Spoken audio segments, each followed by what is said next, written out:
করম করম হায় কি দে করম কাহা ভেলায় হো ও হায় হায় করম রাজা ভাই কতিক্ষণে হবে দর্শন ও হায় হায় করম রাজা ভাই কতিক্ষণে হবে দর্শন করম করম হায় কি দে কৰম পৰৱ চাহ জনগোষ্ঠী আদিবাসীৰ জাতীয় উৎসৱ। অসমৰ অৰ্থনীতিৰ অন্যতম উৎস হৈছে চাহ আৰু চাহ উদ্যোগ নিৰ্মাণ তথা প্ৰতিপালন কৰা মূল আধাৰ হৈছে চাহ জনগোষ্ঠী তথা আদিবাসীসকল। 1823 চনত ৰবাৰ্ট ব্ৰুছে উজনি অসমত চাহ গছ আৱিষ্কাৰ কৰাৰ লগতে চাহ খেতিৰ এক ব্যাপক সম্ভাৱনীয়তাৰ বিষয়টো অনুধাৱন কৰাৰ পাছৰে পৰা বৰ্তমানলৈকে চাহ উদ্যোগৰ জয়যাত্ৰা বিশ্ব ইতিহাসৰ এক অন্যতম চৰ্চিত পৰিঘটনা। ব্ৰিটিছে ইয়াত চাহ উদ্যোগ স্থাপন কৰিবলৈ এই মানুহসকলক ভাৰতৰ বিভিন্ন প্ৰদেশৰ পৰা লৈ আহিছিলে। এই মানুহসকলৰ যে আহিছিল যেতিয়া তেওঁলোকৰ সা সম্পত্তি বুলিবলৈ একো নাছিলে। তেওঁলোকে লৈ আহিছিলে এক বিশাল লোক পৰম্পৰা, লোককৃষ্টি আৰু সামাজিক ব্যৱস্থাৰ প্ৰণালীসমূহ। ঔপনিৱেশিক কালচোৱাত চাহ খেতি কৰিবলৈ তথা চাহ উদ্যোগ স্থাপন কৰিবলৈ প্ৰয়োজন হোৱা শ্ৰমিকৰ নাটনি পূৰাবলৈ ভাৰতৰ বিভিন্ন প্ৰান্তৰ পৰা দুখীয়া, দুৰ্বল, নিৰক্ষৰ, অভাৱগ্ৰস্ত এক জনসমূহক চলে বলে কৌশলে অসমলৈ অনা হৈছিল। এক দীঘলীয়া প্ৰক্ৰিয়াৰ মাজেৰে ব্ৰিটিছে এক পৰিকল্পনা মতে বাগিচাসমূহত এই লোকসকলক বসতি স্থাপন কৰিবলৈ দিয়া হ'ল, য'ত নেকি আপুনি অকল এটা জাতি বা এটা উপজাতিৰ লোক নাপায়, বিভিন্ন জাতি উপজাতিৰ লোকেৰে এখন বাগিচাখনৰ সেই সামাজিক ব্যৱস্থাটো গঢ় লৈ উঠিলে। যেনে ধৰক চাওতাল, মুণ্ডা, ওৰাং, তাঁতীসকল আছে, কৈৰী, কুৰ্মী, কৰ্মকাৰ তেওঁলোকৰ মাজত আছিলে। কালক্ৰমত এই লোকসকলেই অসমত চাহ জনগোষ্ঠী আদিবাসী হিচাপে স্বীকৃতি লাভ কৰিলে আৰু অসমৰ ৰাজনীতি, অৰ্থনীতি আৰু সামাজিক জীৱনত নিজ অৰিহণা আগবঢ়াই সামগ্ৰিকভাৱে অসমৰ প্ৰগতিত হাত উজান দিলে। চাহ জনগোষ্ঠী আদিবাসী সমাজখন প্ৰায় ৯৬টাতকৈও অধিক জাতি উপজাতিৰে সমৃদ্ধ আৰু এই প্ৰত্যেকটা জাতি উপজাতিৰে স্বকীয় পৰম্পৰা, লোককৃষ্টি আৰু বৈশিষ্ট্যপূৰ্ণ ৰীতি নীতি আজিও বিদ্যমান। ঔপনিৱেশিক কালচোৱাত ব্ৰিটিছৰ প্ৰৰোচনাত পৰি এই লোকসকল যেতিয়া অসমলৈ আহিছিল তেতিয়া তেওঁলোকে সম্পত্তি বুলিবলৈ একো লৈ অহা নাছিল, কিন্তু বুকুত সযতনে বান্ধি আনিছিল তেওঁলোকৰ লোককৃষ্টি, পৰম্পৰা, ৰীতি নীতি আৰু সামাজিক ব্যৱস্থাৰ প্ৰণালীসমূহ।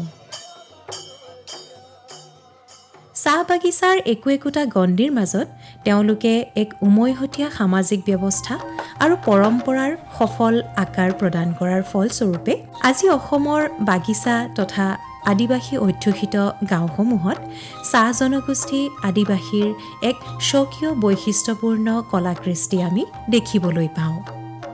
এই কৰম পূজাৰ উৎসটো হৈছে বিহাৰ, ঝাৰখণ্ড, উৰিষ্যা এইবিলাক ৰাজ্যৰ পৰা।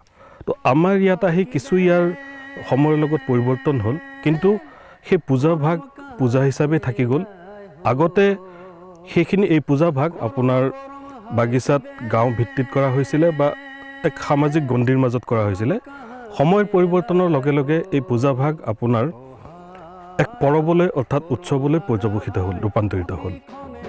চাহ জনগোষ্ঠী আদিবাসীসকলৰ জাতীয় উৎসৱ হৈছে কৰম পৰৱ।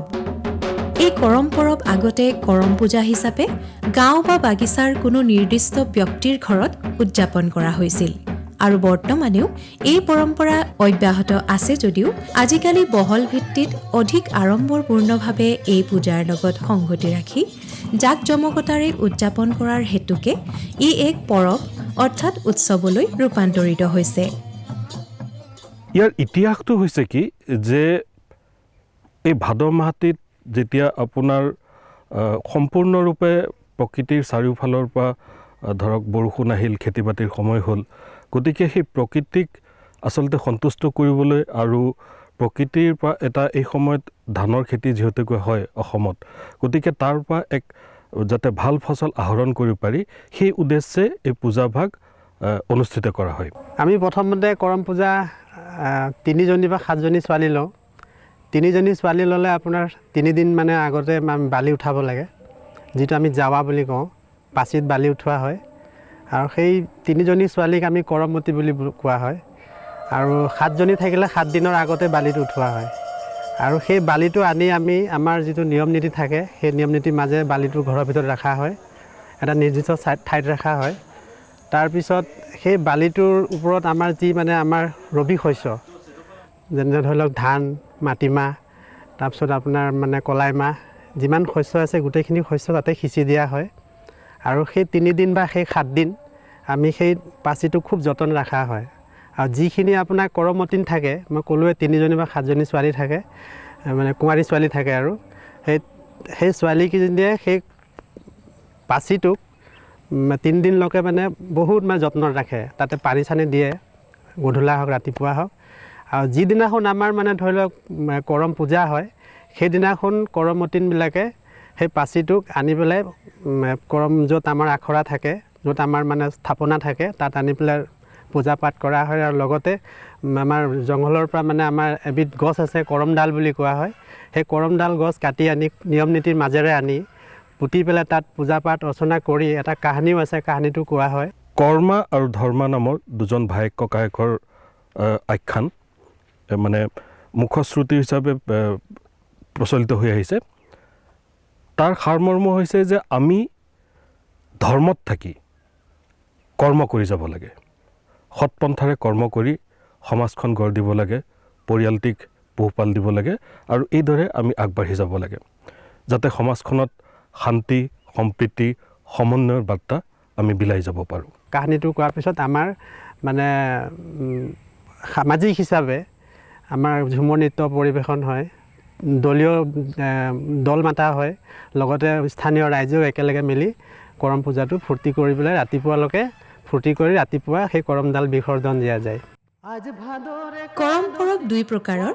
এক হৈছে ভাদ মাহৰ শুক্লা একাদশী তিথিৰ দিনা উদযাপন কৰা কৰম পূজা, যাক ৰাজা কৰম বুলি কোৱা হয়। তিথিৰ পিছৰ পৰা দুৰ্গা পূজাৰ দশমীৰ দিনলৈকে আয়োজিত কৰম পূজাসমূহক বুঢ়ী কৰম বা জিতীয়া কৰম বুলি অভিহিত কৰা হয়। মূলতঃ ৰাজা কৰমৰ 5 দিন বা 7 দিন বা 9 দিন আগতে নিৰ্দিষ্ট বাগিচা বা গাঁৱৰ 5জনী বা 7জনী বা 9জনী অৰ্থাৎ বিজুৰীয়া সংখ্যক কুমাৰী ছোৱালী ৰাতিপুৱা উপবাসে থাকি 3টা বা 5টা বাঁহৰ পাচিত ওচৰৰ নৈৰ পৰা বালি উঠাবলৈ যায়। এওঁলোকক কৰ্মৱতী বুলি কোৱা হয়। তেওঁলোকৰ লগতে পৰৱৰ্তী নীতি নিয়মসমূহ সুচাৰুৰূপে পালন কৰি যাবলৈ তথা যথাযথ দিহা পৰামৰ্শ দিবলৈ এগৰাকী বয়স্ক মহিলাও যায়, যিগৰাকীক কৰ্মৱতীৰ মাই বুলি কোৱা হয়। মানে আমাৰ সমাজখনত কুমাৰী ছোৱালীবিলাকক পবিত্ৰ বুলি ভবা হয়, গতিকে পূজাৰ ৰীতি নীতিসমূহ আগবঢ়াই নিবলৈ তেওঁলোকক নিৰ্বাচন কৰা হয়। ধৰক এখন গাঁও বা এখন বাগিচাত, চাহ জনগোষ্ঠীয় বাগিচা এখন বা আদিবাসী অধ্যুষিত গাঁও এখনত তেনেকুৱা ধৰণৰ বিজুৰীয়া সংখ্যক ছোৱালী নিৰ্বাচন কৰা হয়। 3জনীয়া বা 5জনীয়া বা 7জনীয়া বা 11জনীয়া 9জনীয়া এনেকৈ ছোৱালী নিৰ্বাচন কৰা হয়। আৰু পূজাৰ 3 দিন, 5 দিন, 7 দিন বা 9 দিন আগতে ইয়াৰ নীতি নিয়মসমূহ আৰম্ভ হৈ যায়। প্ৰথম নীতিটো হৈছে জাৱা উঠোৱা বুলি কোৱা হয়। এই জাৱা উঠোৱা পৰ্বতীত কি কৰা হয় যে ওচৰৰে নৈ বা জান জুৰিৰ পৰা বালি মাটি অনা হয়। এই আমাৰ কুমাৰী ছোৱালীসকল, যাক আমি কৰ্মৱতী বুলি কওঁ, এই কৰ্মৱতীসকলে সেই মাটিখিনি আনে আৰু তেওঁলোকক গোটেইখিনি দিশ নিৰ্দেশ বা তেওঁলোকে নীতি নিয়মসমূহ কিদৰে চলাই লৈ যাব, এগৰাকী বয়স্ক মহিলা থাকে, যিগৰাকী মহিলাক কৰ্মৱতীৰ মাই বুলি কোৱা হয়। গতিকে এওঁলোকেই সেই গোটেই পূজাৰ সেই আগৰ পৰা সেই পাৰম্পৰিক নীতি নিয়মসমূহ নীতিখিনি মানি আহে। আৰু আপোনাৰ তেওঁলোকে সেই জাৱা পাচিত বিভিন্ন ধৰণৰ গোবৰ মাটি মিলাই তাত শস্য ৰোপণ কৰে ধৰক ধান ৰোপণ কৰিলে ঘেঁহু ৰোপণ কৰিলে মাকৈ কৰিলে জব কৰিলে এনেকৈ ধৰণে যাতে সেই ফচলটো আপোনাৰ পূজালৈকে অৰ্থাৎ পূজাৰ যিখন নিৰ্দিষ্ট পূজাৰ দিনাখন অৰ্থাৎ আমাৰ এই পূজাভাগ তিথি হিচাপে ক'লে ভাদ মাহৰ শুক্লা একাদশী দিনাখন কৰা হয় আৰু সেই কৰম ভাগক আমি ৰাজা কৰম বুলি কওঁ সিদিনাখন যাতে এই আপোনাৰ উঠি আহে এই ফচলসমূহ ধুনীয়াকৈ গজি আহে যে আৰু তাক পূজাথলীত ৰাখি তাক প্ৰকৃতিৰ নিমিত্তে আমি উৎসৰ্গা কৰিব পাৰোঁ উক্ত কৰ্মতীসকলে নৈৰ বালি আনি গাঁৱৰ নিৰ্দিষ্ট এঘৰত সেই পাচিসমূহত গোবৰ আৰু মাটি মিহলি কৰি বিভিন্ন প্ৰকাৰৰ বীজ যেনে ধান মাকৈ ঘেঁহু জৱ ইত্যাদি ৰোপণ কৰে আৰু এটি আন্ধাৰ কোঠাত সেই পাচিকেইটা থৈ দিয়ে এই পৰ্বটিক জাৱা উঠা বুলি অভিহিত কৰা হয় সদায় উপবাসত থাকিব লাগিব ফল মূল খাই থাকিব লাগিব আকৌ ইহঁতে পালেঙত ওপৰত শুব নোৱাৰিব মাটিত শুব চেণ্ডেল পিন্ধিব নোৱাৰিব ইহঁতে ফণি কৰিব নোৱাৰিব যেতিয়ালৈকে পূজা যোনদিনালৈকে আমি কৰমডাল আনি পেলাই আমি পূজাটো আৰম্ভ নকৰোঁ সেইদিনালৈকে ইহঁতে এইখিনি নিয়ম পালন কৰি গৈ থাকিব লাগিব ইয়াৰ পিছত মূল পূজাৰ আগলৈকে প্ৰত্যেক সন্ধিয়া কৰ্মতীসকল একগোট হৈ ধূপ দীপ চাকি জ্বলাই পাৰম্পৰিক গীত মাতেৰে কৰম দেৱতাক স্তুতি কৰে এই পৰ্বটিক সঞ্জা জাগা বুলি কোৱা হয় কৰম পূজাৰ এটা উদ্দেশ্যই হৈছে যে ভাল ফচল কামনা কৰা অৰ্থাৎ এই সময়ত ধান হওক মাকৈ হওক এনেকৈ ধৰণৰ খাদ্য শস্যসমূহ কৰা হয় ইয়াৰ লগতে বিভিন্ন ধৰণৰ বতৰীয়া শাক পাচলি যেনে ধৰক জিকা ভেন্দি এইবিলাকৰ খেতি হয় আৰু এইবিলাকৰ ওপৰত আমি নিৰ্ভৰশীল তাৰ উপৰিও এই পূজাত উপবাসত থকা যিসকল আমাৰ ছোৱালী থাকে তেওঁলোকক কৰ্মতী বুলি কোৱা হয় তেওঁলোকে আচলতে যিহেতু পূজাৰ গোটেই নীতি নিয়মখিনি তেওঁলোকৰ জৰিয়তে আগবাঢ়ি যায় বা তেওঁলোকে চলাই নিব লগা হয় গতিকে সেই সময়ত সেই ছোৱালীখিনিয়ে সম্পূৰ্ণৰূপে নিৰামিষ আহাৰ খাব লাগে বিশেষ কৰি ফল মূল খোৱা হৈছিলে আৰু সিদ্ধ খাদ্যবিলাক খোৱা হয় মা মছলা বা তেনেকুৱা ধৰণৰ কোনো মাছ মাংস তেনেকুৱা ধৰণৰ খাদ্য গ্ৰহণ কৰা নহয় কৰ্মদিনবিলাক যেতিয়া তেওঁলোকে পূজা পাতলত হেৰি থাকে ব্যস্ত থাকে ধৰক 3 দিন 5 দিন 7 দিন যেনেকুৱা নিয়ম মানে সেই তেতিয়াই কি হয় আমাৰ গোটেই মানুহখিনি কিন্তু গোটেই গাঁৱৰ বা বাগানৰ মানুহখিনি য'ত পূজা পাতে গধূলি সময়ত সকলোৱে আহে সকলো আহি পেলাই তেওঁলোকে সেই নিয়মবিলাক মানিছেনে বা জাৱাবিলাক ভালকৈ মানে জাগিছেনে নাই বা তেওঁলোকে কেনেকুৱা ধৰণে আছে সকলোবিলাক গাঁৱৰ মানুহবিলাকে মানে খবৰ চবৰ লয় আৰু সেই মানে সন্ধিয়াটো তেওঁলোকে যেতিয়া পূজা পাতল কৰাৰ পিছতো তেওঁলোকেও অলপ ফূৰ্তি ফাৰ্তা কৰে আৰু তাৰ লগতে আৰু এটা খাদ্য পৰম্পৰা আমাৰ যিটো পূজাভাগ হৈ যায় পূজাভাগ হৈ যোৱাৰ পিছত আগতে আচলতে ফল মূল এনেকুৱাকৈ বিতৰণ কৰা হৈছিলে আৰু আপোনালোকক জনাবলৈ পাই আমিও এইটো ভাল পাওঁ যে মাহ প্ৰসাদৰ প্ৰচলনটো ইয়াত আহি সন্নিৱিষ্ট হ'ল যিটো ধৰক আমাৰ গুৰুজনাৰ বা নৱ বৈষ্ণৱ সংস্কৃতিৰ এক পৰম্পৰা সেইটো অসমত আহি পেলাই সেই মাহ প্ৰসাদৰ ইয়াত সংমিশ্ৰণ ঘটিল আৰু যিহেতু অন্যান্য কিছুমান হিন্দু পূজা পাৰ্বণতো যিদৰে মাহ প্ৰসাদ আমাৰ ইয়াত বিতৰণ কৰা হয় সেই খাদ্যাভ্যাসখিনিও ইয়াৰ লগত জড়িত হৈ পেলাই ইয়াৰ প্ৰচলন হৈ আছে জাৱা উঠোৱাৰ পৰা মূল পূজালৈকে কৰ্মতীসকলে কিছু নীতি নিয়ম কঠোৰভাৱে পালন কৰিবলগীয়া হয় যেনে তেওঁলোকে কেৱল ফলাহাৰ খাব লাগে চুলি বান্ধিব নোৱাৰে তথা মাটিত বিচনা পাৰিহে শুব লাগে ইয়াৰ দ্বাৰা সমাজখনলৈ সংযমী আৰু সহনশীল হোৱাৰ বাৰ্তা প্ৰেৰণ কৰা হয় ইয়াৰ ধৰ্মীয় বিশ্বাসটো হৈছে আপুনি এইটোক আজি ক্লাছিফাইড আপুনি কৰিব নোৱাৰে যে আমি হিন্দু ধৰ্ম শাক্ত ধৰ্মৰ এটা পন্থা হিচাপে আমি লৈ যাব নোৱাৰোঁ বা আপুনি বৈষ্ণৱ ধৰ্মৰ পন্থাৰ দিশতো লৈ যাব নোৱাৰোঁ ই হৈছে এক প্ৰাকৃতিক ধৰ্ম যিটো আপোনাক সাৰনা ধৰ্ম বুলি কোৱা হয় সাৰনা ঝাৰখণ্ড বিহাৰ উৰিষ্যা এনেকুৱা য'ত আছে য'ত মানে কোনো ধৰণৰ মূৰ্তি বা বিশেষ দেৱতাক পূজা কৰা নহয় প্ৰকৃতিয়ে হৈছে প্ৰকৃতিক পূজা কৰাই হৈছে সাৰনা ধৰ্মৰ মূল মন্ত্ৰ মূল অৰ্থাৎ আমি মানৱ সমাজখন আমাৰ ধাৰণাত আমাৰ চাহ জনগোষ্ঠী আদিবাসী লোকৰ ধাৰণাত প্ৰকৃতিয়ে হৈছে আমাৰ আচলতে সম্পূৰ্ণৰূপে আশ্ৰয়দাতা প্ৰকৃতিক আমি সন্তুষ্ট কৰি ৰাখিব পাৰিলে প্ৰকৃতিক আমি ধৰক ৰক্ষণাবেক্ষণ দি ৰাখিলে আমি মানৱ সমাজখন জীয়াই থাকিম আৰু আমাৰ মানৱ সমাজখন বৰ্তি থাকি এই এক প্ৰগতিশীল সমাজৰ ৰূপে আগবাঢ়ি যাব গতিকে ইয়াৰ লগত কোনো বিশেষ ধৰ্মীয় ভাৱৰ তেনেকৈ জড়িত নাই বা ধৰ্মীয় ৰীতি নীতি সেই বস্তুটো নাই। ই পাৰম্পৰিক ৰীতি নীতিৰে প্ৰচলিত আৰু সম্পূৰ্ণৰূপে প্ৰকৃতি পূজাই হৈছে কৰম পূজাৰ মূল উদ্দেশ্য। মূল পূজাৰ দিনা বা আগদিনা গাঁৱৰ অভিজ্ঞ ব্যক্তিকেইজনমানে পূজাৰ বাবে হাবি বা নৈৰ দাঁতিলৈ গৈ জুৰীয়া কৰমডাল নিৰ্বাচন কৰি নিৰ্দিষ্ট ডালত বগা সূতা বান্ধি ধূপ চাকি তামোল পানেৰে কৰম দেৱতাক আহ্বান জনাই আহে। নিৰ্দিষ্ট পূজাৰ দিনা গাঁৱৰ মুকলি পথাৰ বা নিৰ্দিষ্ট পূজাথলী গোবৰ মাটিৰে মুচি পূজাৰ ঠাইখিনি পবিত্ৰ কৰি লোৱা হয়। ইয়াৰ পিছত পূজাথলীৰ চাৰিওফাল ৰং বিৰঙী কাগজেৰে সজাই পেলোৱা হয়। কৰম পূজাত কোনো পূজাৰী নাথাকে যদিও এজন অভিজ্ঞ পুৰুষ ব্যক্তিৰ পৰিচালনাত নীতি নিয়মসমূহ পালন কৰা হয়। তেখেতক কহনী বুঢ়া বুলি কোৱা হয়।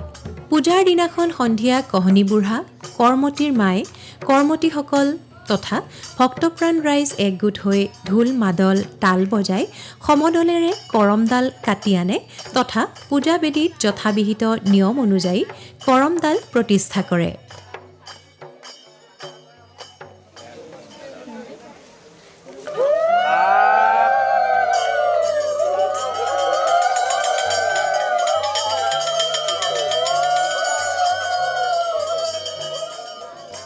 ইয়াৰ পিছত গজালি ওলোৱা জাৱাৰ পাচি আনি পূজাদেৱীত কৰমডালৰ তলত ৰাখে আৰু ধূপ দি ফুল নৈবদ্য আগবঢ়াই কৰ্মতীসকলে কলপাতৰ ওপৰত ঘূৰণীয়াকৈ বহে।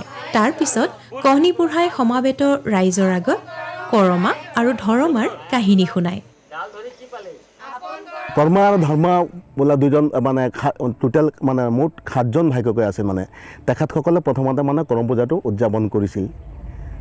কৰম ডালো দিয়া হয়। যেতিয়া আমি একেলগে তেতিয়া কি হ'ল 3 দিনতো কৰিব পাৰে, 7 দিনতো কৰিব পাৰি। মানে কি 7 দিনৰ পিছতো কৰে বা 3 দিনৰ পিছতো কৰে। গোটেই ৰাইজে যিখন মানে য'ত আমি কৰম ডালটো দিওঁ, য'ত স্থাপনা কৰোঁ, য'ত মাংগলিক অনুষ্ঠান কৰোঁ, মানে আমাৰ কথা হ'ল কি কৃষি কাৰ্যৰ লগত বেছি গুৰুত্ব দিওঁ। মানে কি আমি তাতে পূজা পাতল কৰোঁ, মানুহবিলাকৰ মংগলৰ কাৰণে ভগৱানৰ ওচৰত আমি প্ৰাৰ্থনা কৰোঁ, প্ৰকৃতিৰ ওচৰত আমি প্ৰাৰ্থনা কৰোঁ, গাঁওখনৰ মংগল হওক, শান্তিৰে থাকক, সুখেৰে থাকক, মানুহবিলাক মানে কি ৰোগী নহওক, তেনেকুৱা কামনা কৰোঁ। আৰু আমি কি কৰিলোঁ মানে আৰম্ভণিতে আমি ধৰ্মীয়ভাৱে আমি গীত মানে আমাৰ নিজৰ পৰিৱেশন কৰোঁ। তো সামগ্ৰিকভাৱে ক'ব গ'লে মানে এটা কৃষি কৰ্মৰ লগত জড়িত হৈ থকা এটা মানে কি পবিত্ৰ মানে আমাৰ মানে ধৰ্মীয় অনুষ্ঠান বুলি ক'ব পাৰি, এইটো ধৰ্মীয় কাৰ্য।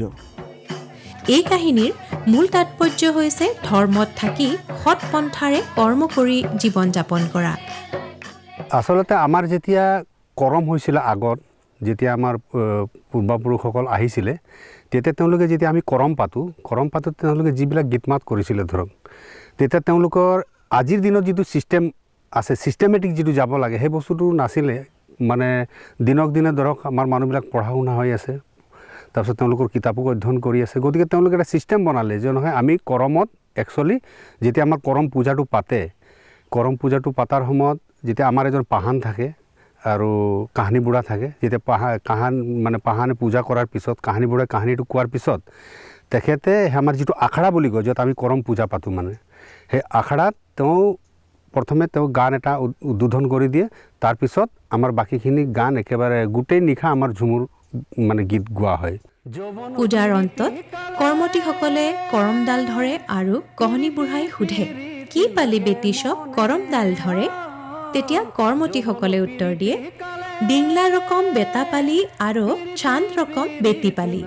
আকৌ কহনী বুঢ়াই একে প্ৰশ্ন সোধাত কৰ্মতীসকলে উত্তৰ দিয়ে, আপন কৰম আৰ ভাইৰ ধৰম পালি বুলি উত্তৰ দিয়ে।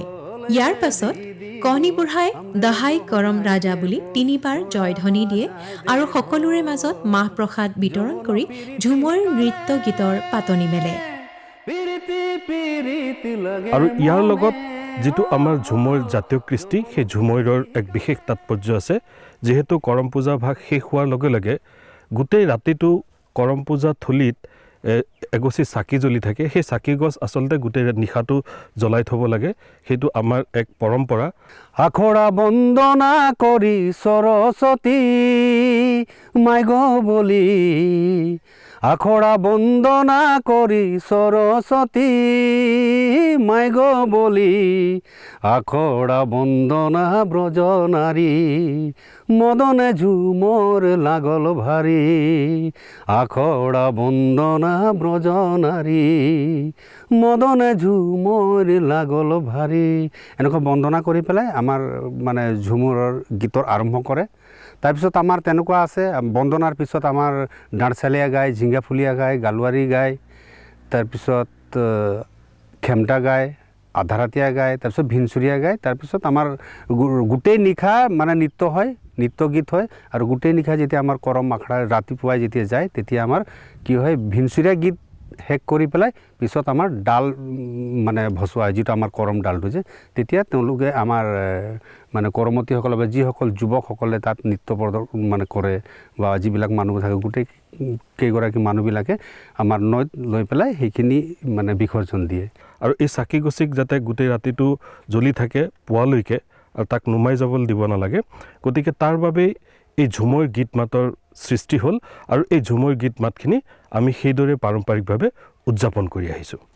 যাইতে যমুনার জলে ও শ্রীকৃষ্ণ বাজাইছে বাঁশি হায় রে ও রাধা বিনোদিনী রায় খাকে গাগরি নিয়ে যমুনাকে যায় রাধা বিনোদিনী রায়।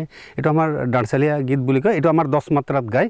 মানে আমাৰ গীত মাতবিলাকো তেনেকুৱা 10 মাত্ৰা 8 মাত্ৰা এনেকুৱা বা 12 মাত্ৰা আছে। তেনেকুৱা গীতবিলাক মানে গীতৰ অনুযায়ী মাত্ৰাবিলাক আমাৰ নিৰ্ধাৰণ কৰি এই ঢুলীয়াবিলাকে ঢোলটো বজায়। তাৰপিছত আহি গ'ল আমাৰ ধৰক যেতিয়া ৰাতি হয়, যিমানে ৰাতি হৈ গৈ থাকিব তেনেকুৱা ধৰক আধাৰাতীয়া গানো আছে বা ঝিঙ্গাফুলীয়া গীত বুলি কয়। এতিয়া ঝিঙ্গা ফুল বুলি ক'লে আমাৰ মানে আমাৰ এইটো সময়ত ঝিঙ্গা ফুল ফুলে আৰু ঝিঙ্গা ফুলৰ টো আমাৰ জনগোষ্ঠীৰ এটা মানে এই কৰমৰ লগত সংলগ্ন এটি ফুল। তো সেইকাৰণে ঝিঙ্গাফুলীয়া গীতো আমাৰ গোৱা হয়। কতিখনে বলে পিপৰ চৰয়া ভাগ যুগুনি কতিখনে বলে ভেঙেৰাই হায় ৰে হায় যুগুনি কতিখনে বলে ভেঙেৰাই কতিখনে বলে পিপৰ চৰয়া ভাগ যুগুনি কতিখনে বলে ভেঙেৰাই হায় ৰে ভাগ যুগুনি কতিখনে বলে ভেঙেৰাই।